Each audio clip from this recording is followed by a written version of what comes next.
of San Francisco.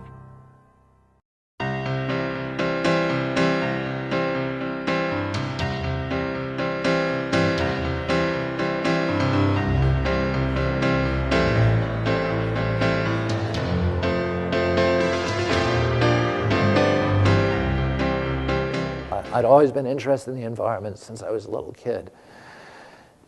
I knew that that's what I wanted to do with my life. When I was 8 years old, I actually wrote a letter to my uncle, to President Kennedy, and I said that I wanted to talk to him about pollution.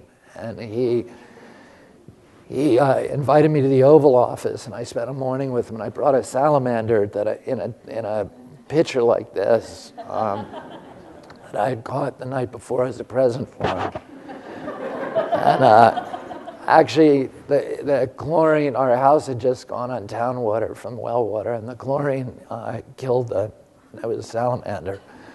But I was in denial about that, and he spent a lot of the meeting poking it with a pen, saying it doesn't look well. And I know it's fine. It's just sleeping. Afterwards, we released it, and we went out into the Rose Garden, and there's some fountains out there, and we released it there. And I have to admit that the lack of animation was striking. Largely as a result of our work, the Hudson River today is an international model for ecosystem protection. This was a river that was an international joke in the 1960s.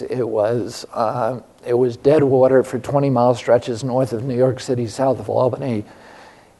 It turned color, it caught fire, it turned color depending on what color they were painting the trucks at the GM plant in Tarrytown. And today, it's the richest waterway in the North Atlantic. It produces more pounds of fish per acre, more biomass per gallon than any other waterway in the Atlantic Ocean north of the equator. There's only one river left that still has strong spawning stocks of all of its historical species of migratory fish, and that's the Hudson. It's Noah's Ark, it's a species warehouse, it's the last refuge for many of these animals that are going extinct elsewhere, and it's because lawyers and litigation, forced corporations to internalize the cost of their activities rather than externalizing them and forcing the public and using the Hudson which is a public trust asset, as a waste conveyance. A lot of times I'll sit across a negotiating table from polluters and they'll say, well, yeah, I filled the wetland, but how was I supposed to know? These are laws that were just made up by a lot of hippies on Earth Day, and we haven't gotten used to them yet, and we didn't know it was wrong. But it's always been wrong to pollute. And in fact, in the 16th century, there was a Clean Air Act in England that made it a capital crime to burn coal in stoves in London. And people were executed for it.